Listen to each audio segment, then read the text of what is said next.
ప్రస్తుతం అంతరిక్ష యాత్ర చేస్తున్న భారత సంతతి వ్యోమగామి సుభాంశు శుక్లా ఆయన సహచరులు నేడు భూమికి తిరిగి రానున్నారు.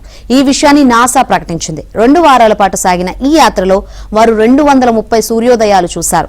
సుమారు 1 కోటి కిలోమీటర్ల మేర ప్రయాణించారు.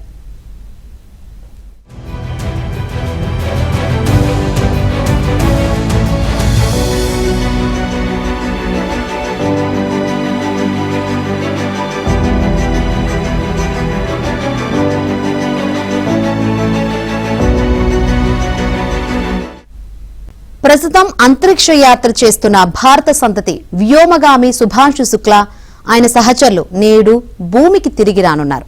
ఈ విషయాన్ని నాసా ప్రకటించింది. 2 వారాల పాటు సాగిన ఈ యాత్రలో వారు 230 సూర్యోదయాలు చూశారు. సుమారు 1 కోటి కిలోమీటర్ల మేర ప్రయాణించారు.